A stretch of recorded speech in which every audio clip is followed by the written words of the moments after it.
This is the News on 6 at 10. Good evening and thank you for joining us. I'm Tammy Marlar. First on 6 tonight, the Riverside expansion in Jinx is moving along as planned. New retail and office development along the Arkansas River is expected to open by the end of this year. Jinx officials say the project will bring millions of dollars and hundreds of jobs to the economy. That's good news for new businesses, but what about the existing businesses? News on 6 reporter Patrina Adger has tonight's top story. We're trying to get people to the west side of the river and enjoy Jinx. The new 130-square-foot retail shopping center is finally taking shape, and the view along the Arkansas River in Jinx will soon be crystal clear in just a matter of months. Chamber of Commerce Director Ruth Littlefield says the $30 million structure will have outdoor restaurants facing the river, retail stores, office spaces, and a possible movie theater. This all came from the aquarium development. In other words, something had to start. Someone had to be the pioneer. And so the aquarium was it, but we know that to make the aquarium successful, we need more things around it. Construction on the aquarium's 82-room hotel is also underway, along with a new walking trail. Here at Hugo's restaurant in downtown Jinx, lifelong residents like Ray and Florentine Cundiff are excited about the city's facelift. Well, it's just unbelievable the way it's growing. We're real happy with it. Anything to raise the tax base around here, we help support the town. The city says a few businesses have closed along Jinx's Main Street in recent months due to the economy and a number of other reasons, but they don't blame the new expansion. Littlefield says downtown Jinx is still thriving and hopes future development plans along Main Street will attract new businesses there.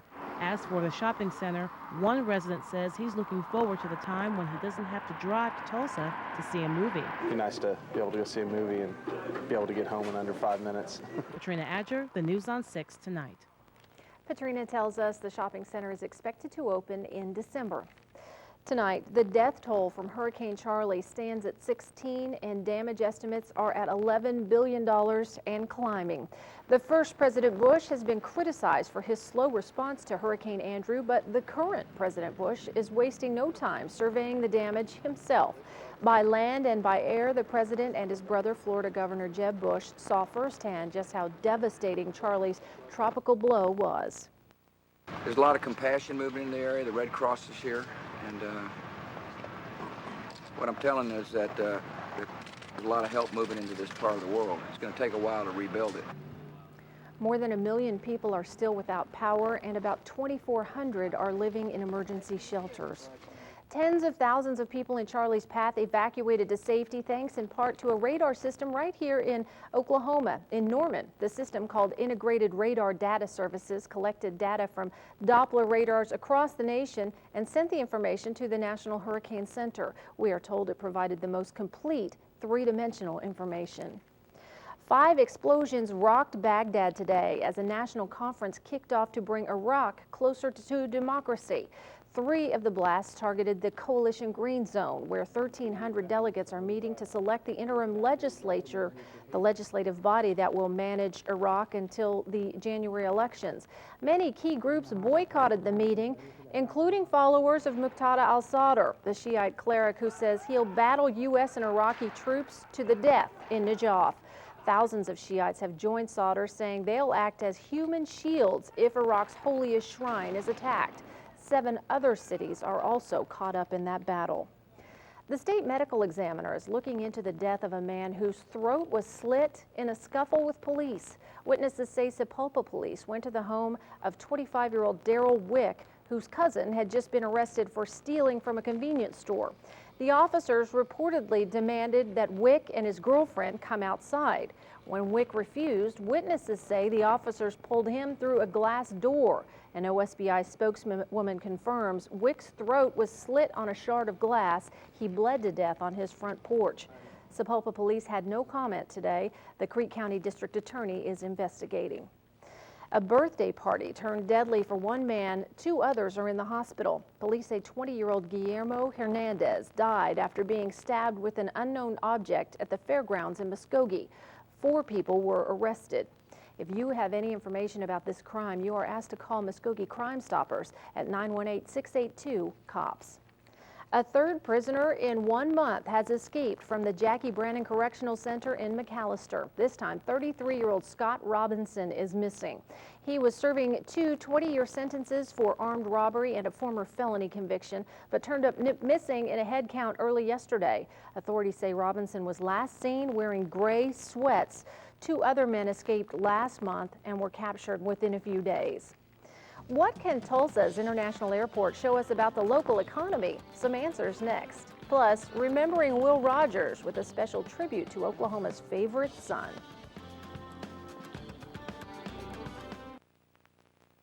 If it has seemed busier at Tulsa International Airport lately, that's because it is. New statistics show more passengers are using the Tulsa and Will Rogers World Airports in Oklahoma City. Tulsa International had almost 140,000 outbound passengers in July. That's up nearly 5% from a year ago. And this is the airport's 6th straight month of passenger growth, which Airport Director Mike Kyer says is another sign of Tulsa's improving economy. 69 years ago today, Oklahoma lost its favorite son in an airplane crash. This afternoon, family and fans of Will Rogers took part in a wreath-laying ceremony at the Will Rogers Museum in Claremore. The ceremony honored the life and legacy of a legendary humorist, author, and actor who was loved and respected by many. He was courted by presidents and prime ministers, and he never lost the common touch that came out of right here, right out of Oologah and Claremore, Oklahoma. This morning, there was a fly-in at Rogers Ranch near Oologah to mark the deadly August 1935 crash that also killed Wiley Post. A cloudy end of the weekend. Dick checks our chances of rain for the work week coming up next. We have had a lot of cloud cover today, but as we look at Warren Viper 3D, we find no showers anywhere around Oklahoma. There were some showers from Oklahoma City, westward and southwestward during much of the day, but that has pretty much fallen apart, so it looks like we're going to be dry for the overnight hours. The tropics, meanwhile, continue to heat up. We have Hurricane Danielle way out in the Atlantic. It'll be doing a number like so. Looks like it will not threaten any land areas. Meanwhile, Tropical Storm Earl has moved into the eastern Caribbean. It'll stay well south of Puerto Rico. Be moving westward. It will likely move into the Gulf along about Friday or so. A lot can happen in between now and then, so don't get too excited about that, but it's something that those folks like to keep a close eye on. And a lot of folks have been asking about, well, gee, it sure has been cool lately. Indeed, it has. The coolest we've ever been. From August 5th, when it turned cool, through today, that's the coolest in the record books. You have to go back to 1920 to find anything even comparable, and even then it was more than 2 degrees warmer than we've been over the last 10 days. So it seems like it's been cooler than usual. Indeed it has, coolest we've ever been during that stretch. All right, today another cool one, 58 to 81, 72 to 94 would be the normal range, and of course we're a long ways from any records, at least as far as the hot side goes. Not that far from the cool side, I guess, and soil temperatures remain on the cool side as well, mostly lower to mid-70s, and that means daytime temperatures don't warm up a great deal. Most of us in the lower 80s for the most part, some 70s even. 77, for example, Veneta and up towards Nowata, 76 degrees down towards Stigler. West Courtenay, Bartlesville reported a high today of 80 degrees. Again, 94 would be normal. Overnight tonight, light southeasterly winds will keep some clouds around. Think we'll stay dry, so that'll keep us 59 maybe, Bartlesville and Miami, the rest of us low to mid-60s to start off your Monday morning.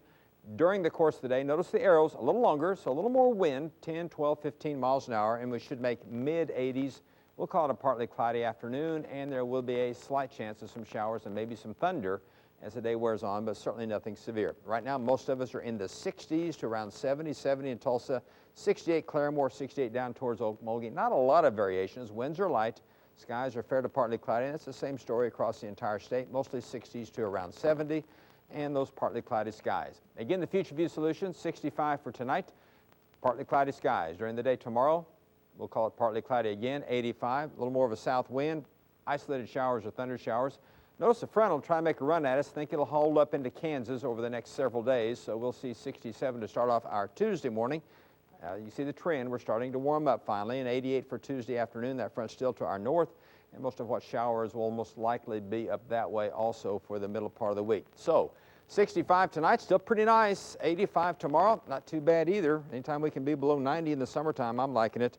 88 for Tuesday, 90 on Wednesday. Then chances of rain go up, especially by Friday or so. All right, thanks a lot, Dick. They're both looking for a second chance. Up next, how some Texas prisoners are giving stray dogs a new leash on life. Finally tonight, it can only be described as a win-win situation, teaming up bad dogs with bad guys. Inmates in Kyle, Texas, who are doing time on drug-related charges are now spending time teaching dogs manners and even some tricks. Most of the dogs are strays and have not been adoptable because of behavioral problems. Prison employees hope that learning to love and care for these dogs will carry over into the inmates' lives when they're out on parole. All of the dogs are now ready for adoption, too. Who says you can't teach an old dog new tricks? Good idea. Thank you so much for joining us at 10 o'clock. The Oklahoma Sports Blitz is coming up next. Have a great night.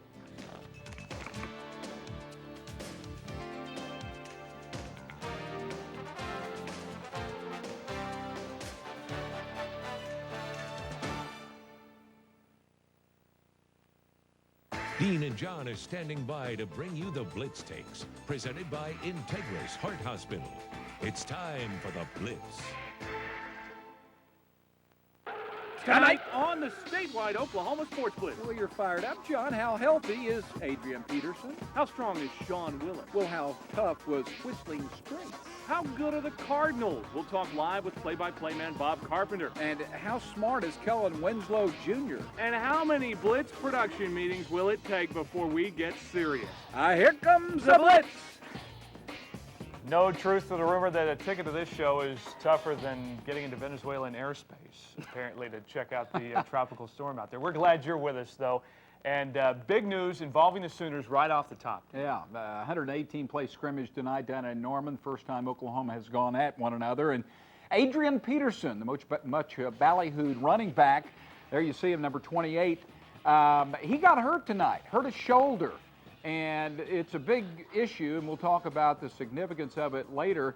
But I think the bottom line is there's a question about how serious the injury is, and from what we're hearing, it's not expected to be serious, and he should be out only a maximum of 2 weeks. But I'll throw that out there that coaches always tend to throw out that type of information, and oftentimes it comes back more seriously. But James Hale is here. He was there, and we'll talk more about it. Break it all down coming up in a moment. Meanwhile, Whistling Straits in Wisconsin, first major test, and well, it was a test for the world's best on Sunday. Well, the best golfer won it. You know, I'm not a huge fan of Vijay Singh, but he won it. Shoots 76, and still that's good enough to do it. Whistling Straits ended up being the, I don't know if you call it the winner, but Pete Dye's golf course. It actually was similar to the '88 tournament in Oklahoma City at Edmond, actually, at Oak Tree, when the course was tougher before the tournament than it was during the tournament because of the wind. It ended up being very difficult, and these guys backed up today. They sure did. They sure did. All right, meanwhile, the Olympics, speaking of tough, holy moly. Absolute disgrace. You know, if a talent scout lined up all these players that are in the Olympics and said, all right, we're going to pick out 8 or 10 of the best ones, how many Americans? I mean, there would be a ton. And the only thing worse than the doping issue with the United States is that probably Larry Brown wishes that he was doing the dope and he would be tested positive tomorrow. Playing like a bunch of dope. You have to play defense at some point if you want to win big games. Give him the Bob Stoops, no excuses. Internationally. No excuses. No excuses. All right. Coming up on this show, OU scrimmage recap, Bob Stoops one-on-one. OSU Sean Willis, the unsung fullback. We'll talk with him. PGA Championship breakdown. Bob Carpenter's live, plus James Hale, Robert Allen on the roundtable. Right now, Curtis Fitzpatrick has our Blitz report. All right, guys, a day after learning they were number 2 in the Associated Press college football poll, the Oklahoma Sooners took to the field in Norman in front of the home fans, trying to show why they think they have what it takes to end up number 1. Nice crowd on hand at Owen Field tonight. The focus was definitely on the run game. Here's Dante Hickson from McKinney, Texas, cutting back against the grain, hits the open field. Nice gain for Hickson, 11 carries, 46 yards, and a touchdown. But for Sooner fans, the story was Adrian Peterson. He injured his shoulder while falling to the ground late in the practice. And as far as Peterson's health status go, you see him right there. The coach didn't seem too concerned. He hurt his shoulder, obviously, minor dislocation. So it's back in there, and hopefully, depends on how long From what I understand, the rest of it looks good. Final round of the PGA Championship at Whistling Straits in Wisconsin. Here's Chris DeMarco on 18 with this putt to win his first major championship. He doesn't get it. He finishes his regular portion of the round at 8 under par. Here's Justin Leonard looking for his second major championship. This putt to win on 18. It does not go, and that allows Vijay Singh to make it a three-way playoff. He makes his putt. Obviously dejected was Leonard, and here is Vijay Singh tapping in on the third playoff hole. Pretty anticlimactic, and he wins his second PGA championship, his third overall major title, and does so despite shooting a final round 76. I want to congratulate Justin for playing well today and for the whole week. He was so unlucky today not to finish the game up, but I think he played well, and it was sad to see somebody win it the way I did. Baseball cards at Braves. Scott Rowling playing like an MVP. Here's his second round tripper of the night. Now has 102 RBIs on the season. Has 28 home runs. Cards beat Atlanta tonight. They have the best record in baseball at 76-40. Rangers looking to gain ground on first place. Oakland playing Tampa Bay. Here's former Oklahoma Red Hawk Lance Nix with a home run to right field. Texas wins it 6-2. The A's lost to Kansas City, so the Rangers and Anaheim only a half game out of first place in the American League West. Nextel Cup racing at Watkins Glen. Jeff Gordon red hot after winning last week in Indianapolis. Today, though, was Tony Stewart's day. Stewart leads 46 of the 90 laps, wins by a second and a half. It's Stewart's second career win at the Glen. And finally, guys, as you talked about it earlier, the United States basketball team embarrassed today, 92-73 by Puerto Rico. It's the first loss for the Americans since the 1988 Olympic Games, and the first for NBA players. All right, Curtis, thanks very much. Butch Lee in Puerto Rico back in '76 almost knocked him off. Give me Bobby Knight and some of the old collegians. There you go. We might win. Maybe. Anymore. Who knows? Hey, we'll talk more about Adrian Peterson and his rough day at the scrimmage in Norman next. The Sports Blitz is brought to you in part by Arby's, who invite you to try their new Market Fresh sandwiches.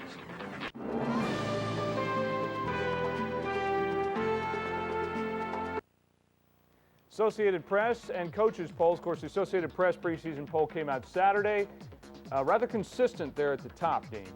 I like USC to go undefeated and be in Miami, so then it leaves the rest of the country to figure out who can be number 2. Those are strong teams at the top. Missouri Tigers in the top 20 in both polls. And Oregon, a top 20 team as well. And of course, they're headed to Norman. And I think if you knew that, or if I did, and I was scheduling for the Sooners, Joe Castiglione has not called me, but if I knew the new rules, I wouldn't schedule Oregon and have a top 20, 25 team come into town. All right, we'll talk more about the scrimmage now in Norman tonight. As you mentioned, over 110 plays. But the big story, I think here, obviously, Adrian Peterson, the much ballyhooed freshman running back, comes up with a shoulder problem. Well, it's really disappointing for him and the Sooners, and I think it's going to get a lot of attention in the next few days, and I think deservedly so, because I've been saying all along what Oklahoma needs to have going into this season is a breakaway threat. Last year, they didn't have it, and I think that kind of restricted some of the things they could do offensively. This year, they're going to do some things differently with a tight end, which should help them in terms of versatility, but they really need that breakaway threat, and they haven't shown that with Kewan Jones so far. So I think this injury is something that if he is able to come back, learn the system a little bit better, he's not ready to go play today, but the coaches are unanimous that he will be ready to go play pretty soon. Well, as far as the status and as far as the coaches are concerned, here's what Cale Gundy, the running backs coach, had to say about Adrian Peterson after tonight's scrimmage. He's never had shoulder problems before, and usually the first time you have a shoulder problem, you got a great chance to come back and remain great health. So big as strong as he is, I'm sure he'll be back soon. And it's not as though there are not other running backs down there. You know, DJ Wolf looked outstanding, and we talked about Hickson a few minutes ago. There are a couple of others down there who can really play. But when you start separating guys who can break away, be those types of backs in college, there aren't many of them out there.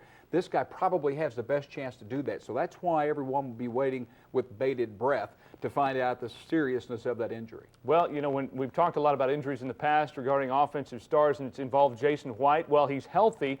And Dean, actually tonight, he played more in this scrimmage than I think a lot of people thought, but a lot of that's, he hadn't played since January. Yeah, still, you've got a quarterback out there getting a lot of snaps. That's another thing. They didn't ask me how many snaps he should have, but he got a lot. I think they feel very confident in his knees. I was told by his high school coach just about an hour and a half ago that he doesn't plan to wear the braces. Let me rephrase it. He plans to not wear the braces on his knees this year during games. Let's roll the video and take a look at the backup quarterback situation, because I think that's going to be very interesting. Number 2 is Paul Thompson. Of course, they want to be able to redshirt him, and I don't know that they're going to have that luxury. Number 3 on the depth chart is this guy, Tommy Grady, 6'6", dart throwers, really playing well. He redshirted last year, so he will play this year, and he will be in the rotation somewhere. And then, of course, you have Rhett Bomar. He's as good as was advertised, and he was the top quarterback coming out of high school last year. So, you know, you can't have too many quarterbacks. It's a great situation, but if you look at it in terms of this year, who's number 2, I think what's going to happen is Paul Thompson's going to get a lot of the reps, even though they would like to redshirt him.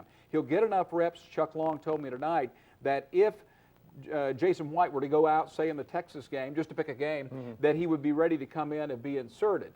But I think he'll get enough reps to do that, and then say Grady is there, he will get a lot of reps, and I think that you'll probably end up seeing Bomar redshirted. Then you go into the spring with the greatest quarterback battle in the history of Oklahoma. And that game, if OU happens to win again, that's the one where they party the rest of the season, Dallas. right? Yeah. Dallas.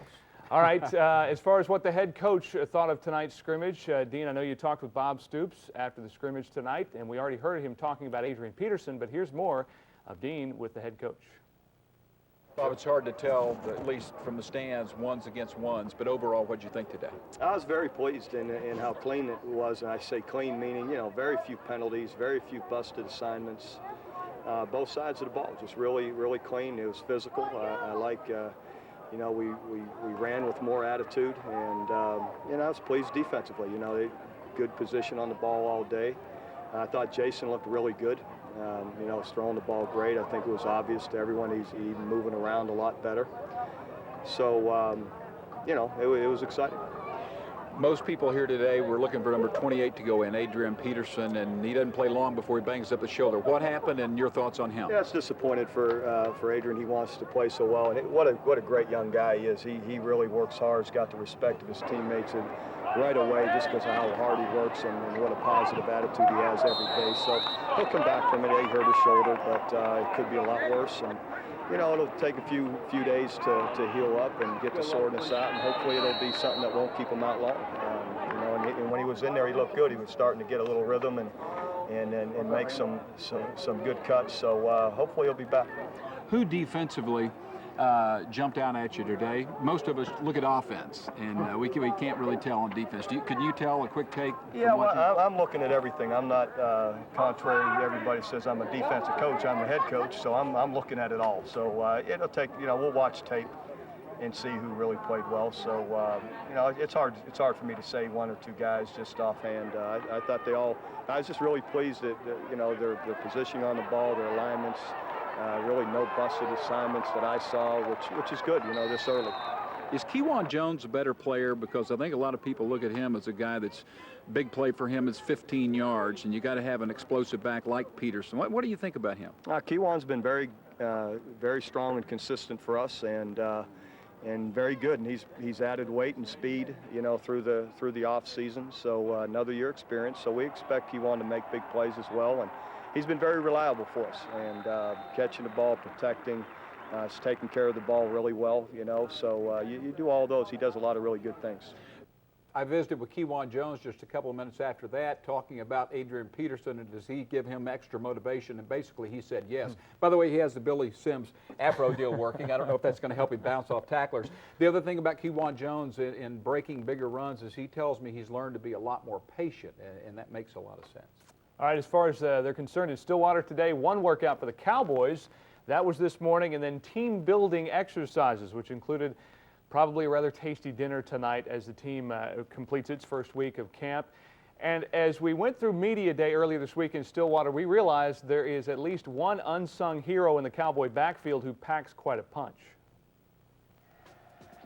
It was one hit. Well, two, actually. Sean Willis hitting K-State's Josh Buell, and Buell hitting the turf. Punching somebody on a linebacker. I mean, turning people wherever I want them to go.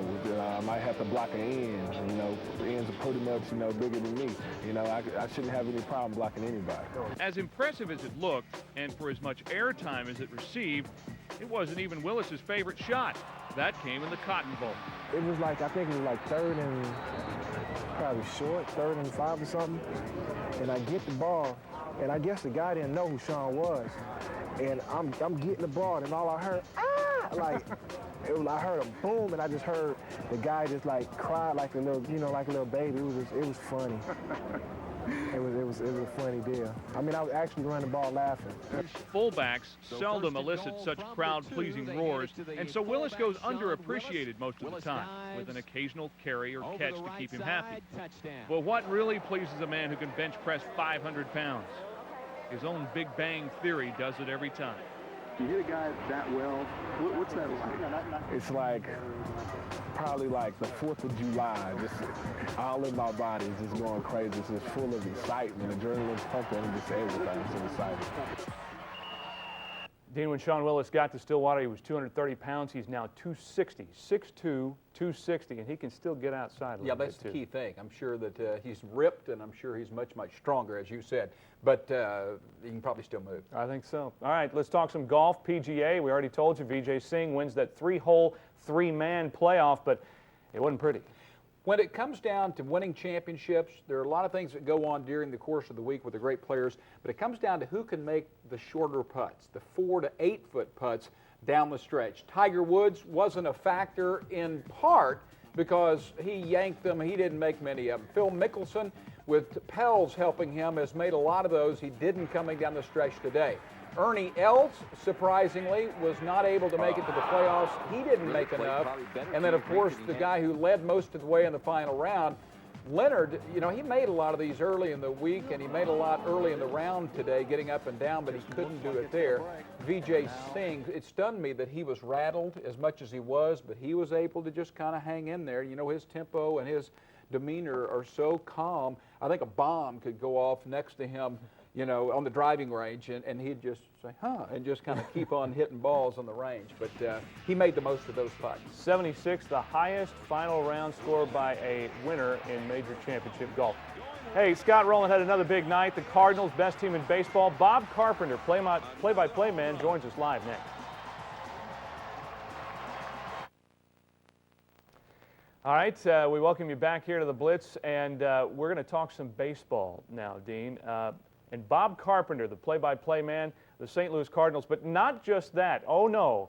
Bob is a busy man. He also does Major League Baseball games for ESPN. He also does a ton of college basketball games, doing a lot of Mountain West and Conference USA games as well. But that's for another season. We're talking about his favorite team, the St. Louis Cardinals.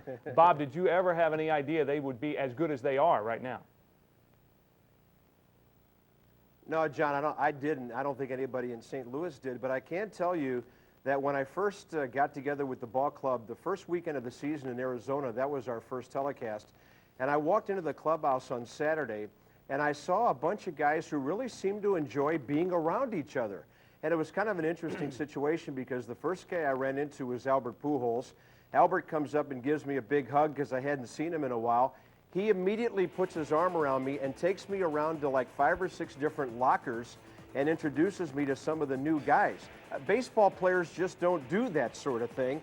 And when I saw some of the chemistry in the clubhouse with Scott Rowland and some of the new guys like Tony Womack, Marlon Anderson, Roger Cedeno, I had a feeling it was a ball club that might have a chance to do something, but nobody thought they would be this good.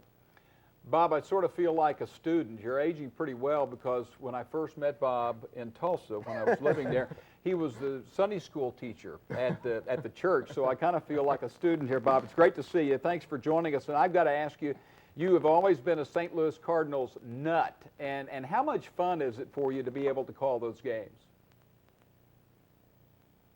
Well, Dean, it's it's a question I get asked a lot, and I enjoy answering that question because I grew up in St. Louis. I'm actually a city boy. I grew up on the south side of St. Louis, about 10 minutes from where Busch Stadium sits right now.